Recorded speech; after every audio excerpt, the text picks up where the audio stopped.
নমস্কার, জ্যোতির্ময় দেবশ্রী। সন্তানের পড়াশোনা নিয়ে অনেকেই খুবই চিন্তিত থাকেন।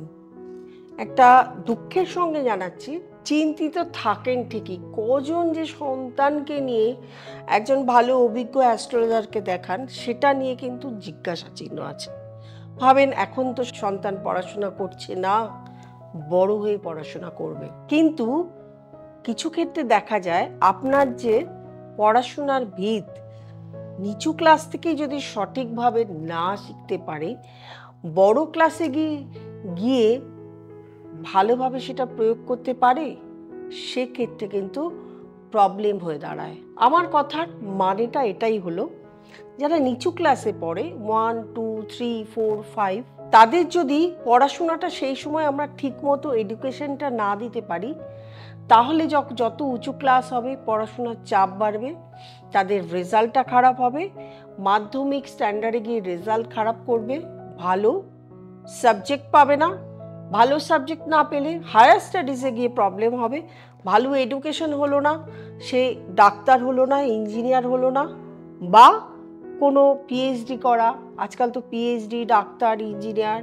বা এমএ, এমএসসি এই সমস্ত জিনিস বা এমকম এই সমস্ত জিনিস করতে পারলো না, তার একটা জায়গায় ভালো চাকরি হলো না। এটা হলো পুরো লাইফ সার্কেল। আপনি ছোটবেলা থেকে যদি সন্তানকে ভালো এডুকেশন দেন, আপনারা অনেকেই এডুকেশন দেওয়ার জন্য সন্তানকে ইংলিশ মিডিয়ামে ভর্তি করেন বা টপ শহরের, আপনার এরিয়ার বা শহরের টপ স্কুলে আপনারা ভর্তি করেন, এডুকেশন দেওয়ার চেষ্টা করেন। কিন্তু আপনারা অনেকেই আছেন ভাবেন না যে এর এডুকেশনটা কেন হচ্ছে না, তাকে মারধর করছেন, টিচার চেঞ্জ করছেন, বারবার টিচার চেঞ্জ করছেন, কিছুতেই নিজেরা চেষ্টা করছেন, তাতেও হচ্ছে না, ছেড়ে দিলেন, না ঠিক আছে বড় হয়ে করবে। এটা কিন্তু ঠিক নয়। প্রথম থেকেই আপনাকে সন্তানকে যদি ঠিক মতন এডুকেশন, যদি দেখুন যে আপনার সন্তান পড়তে বসে মনোযোগ দিচ্ছে না, পড়াশোনা করছে না, কনসেন্ট্রেশন নেই, তাহলে বুঝতে হবে আপনার সন্তানের রাশিচক্রের লগ্নে থেকে সেকেন্ড হাউস ঠিকঠাক নেই। যারা স্কুলে ভর্তি হয়েই পড়াশোনায় মনোযোগ দেয় না, পড়াতে বসে না, কনসেন্ট্রেশন করছে না, পড়া মুখস্থ করেও ক্লাসে গিয়ে লিখতে পারছে না, তাহলে বুঝতে হবে যে বুধ ঠিক নেই, সন্তানের বুধের জায়গাটা অভাব, পড়া মুখস্থ থাকে না, কনসেন্ট্রেশন দিতে পারছে না, চন্দ্রটা খারাপ। চন্দ্র যদি খারাপ থাকে, সে শুধু পড়াশোনায় কেন, পড়াশোনা ছাড়াও কর্মজগতে গিয়েও যখন সে কর্ম করবে সেখানেও তার ধৈর্য থাকবে না, ধৈর্য না থাকলে কোথাও চাকরি করতে পারবে না এবং কোনো ব্যক্তির সঙ্গে অ্যাডজাস্ট করে চলতে পারবে না। তৃতীয় ঘর যদি ঠিক না থাকে, তাহলে স্কুলে গেল, বন্ধু বান্ধবের সঙ্গে সম্পর্ক খারাপ হবে, তাহলে বন্ধু বান্ধব এডুকেশনে হেল্প করবে না, বন্ধু বান্ধব ভালো ব্যবহার করবে না, বন্ধু বান্ধব ডমিনেট করবে। বন্ধু বান্ধব আপনারা অনেক সময় অনেক জায়গাতেই দেখেছেন, অনেক আচরণে শুনেছেন, বন্ধু বান্ধবের থেকে ডিপ্রেশন হয়ে বাচ্চাদের অনেক হয়েছে, স্কুলে যেতে চায় না, বন্ধুরা কথা বলে না, বন্ধুরা ইয়ার্কি করে, ফাজলামি করে, বন্ধুদের বিভিন্ন কটূক্তি থাকে, সেগুলো এড়িয়ে চলার জন্য সেই সন্তান স্কুলে যেতে চায় না এবং টিচারের সঙ্গেও ভালো ব্যবহার থাকে না। সেই জন্য থার্ড হাউসকে পোক্ত হতে হয়।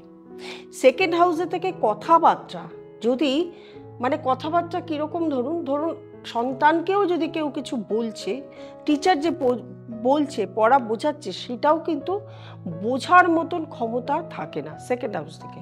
এইবারে ফোর্থ হাউস কি? ফোর্থ হাউস হলো আপনার বাস্তু। আপনার বাস্তু যদি ঠিক না থাকে, বাস্তু যদি নেগেটিভ থাকে এবং বাস্তুতে টয়লেট বা কিচেন বা আপনার বেডরুম বা আপনার এন্ট্রান্স এগুলো যদি সঠিক জায়গায় না থাকে, তাহলেও কিন্তু সেই বাড়িতে সন্তানের এডুকেশন ঠিক মতন হয় না। এছাড়াও পরিবেশ, আপনার সন্তানকে ভালো পরিবেশ দিতে হবে। আপনি সন্তানের সামনে অন্যের সাথে দুর্ব্যবহার করলেন, আপনার সন্তান আপনার কাছ থেকে কি শিখলো? আপনি সন্তানের সামনে মদ্যপান করছেন, স্মোক করছেন, গালাগাল দিচ্ছেন, বাজে খাবার খাচ্ছেন, এগুলো সন্তান আপনাদের সামনে থেকে কি শিখলো? এবং আপনার পরিবেশ, বাড়ির চারিদিকের পরিবেশ, লোকজন তারা কেমন, সেটাও কিন্তু সন্তানকে অনেক প্রভাব ফেলে। সুতরাং সন্তানকে খুব ভালো পরিবেশ দিতে হবে। সব কিছু দিয়ে মারা বকা এগুলোতে চলে না। সন্তানকে বোঝাতে হবে। আপনারা নিজেও যদি ভালো থাকেন না, নিজেদেরও মা বাবারও যদি ভালো ব্যবহার থাকে, মা বাবার থেকে দেখেও কিন্তু সন্তান অনেক কিছু শেখে। মা বাবা বা গুরুজন বাড়িতে যদি ঠাকুমা, দাদু, দিদা, পিসি, মাসি, কাকা এরা যদি সবাই ভালো থাকে, তাহলেও কিন্তু সন্তান তাদের থেকে অনেক কিছু শেখে। ফিফথ হাউস থেকে সন্তানের হায়ার স্টাডি। যখন উচ্চশিক্ষা করতে যাচ্ছে দেখতে পারেন যে অনেকেই হায়ার স্টাডিজ করতে পারে না, ছেড়ে দিয়ে চলে আসতে হয় বা গ্রাজুয়েশন অবধি শেষ, আর পড়তে পারলো না। তাহলে ফিফথ হাউস যদি ঠিক না থাকে হায়ার স্টাডিজ করতে পারে না, হায়ার স্টাডিজের জায়গায় প্রবলেম হয়। সিক্সথ হাউস যদি খারাপ থাকে তাহলে সে যে কর্মক্ষেত্রে যাবে, শুধু কর্মক্ষেত্র যে তার চাকরির ক্ষেত্র, ব্যবসা ক্ষেত্র সেটা কিন্তু নয়, সে যেখানে পড়তে যাচ্ছে সেটাও তার কর্মক্ষেত্র, সেটা সে কর্ম করছে, সেক্ষেত্রে তার শত্রুতা হবে, বন্ধু শত্রু হয়ে যাবে।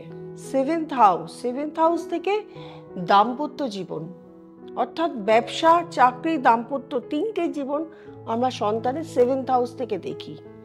এরপরে তো আরও অনেক কিছু আছে, মাঙ্গলিক আছে, সেগুলো নিয়ে বললাম না, কারণ আমি সেটা বলছি না, আমি সন্তানের অনলি এডুকেশন নিয়ে বলছি।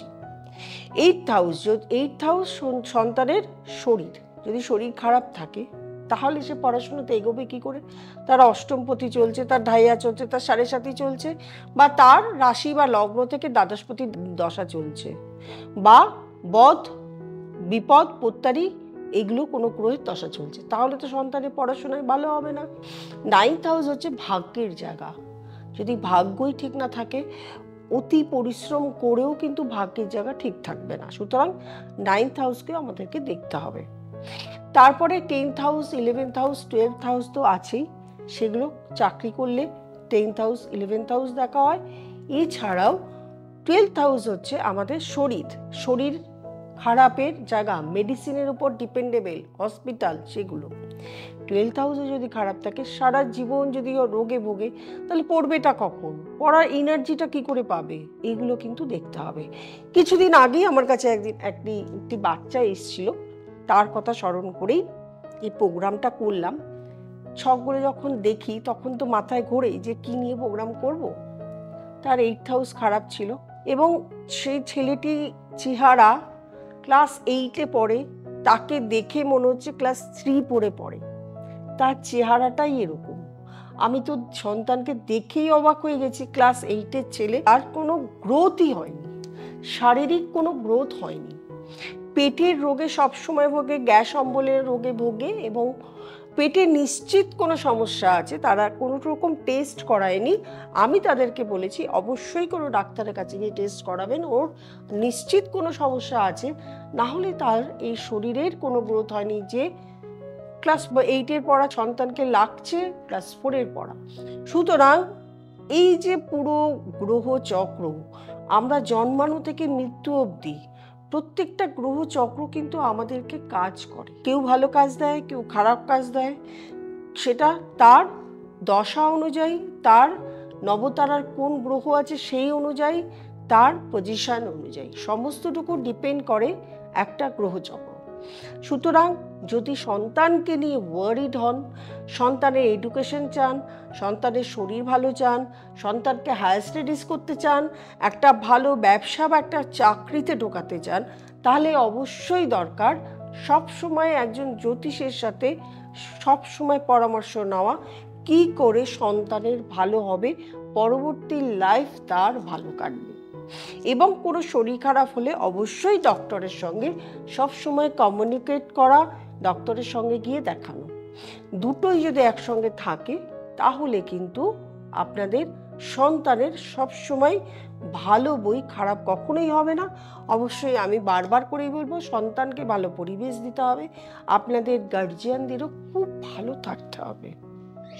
যাই হোক, অনেক কথা নিয়ে বললাম, আপনারা নিজেরাও জানেন এগুলো, গার্জিয়ানদের কেমন থাকতে হবে, সন্তান মানুষ করতে গেলে আপনাদেরকে কি করতে হবে আপনারা জানেন।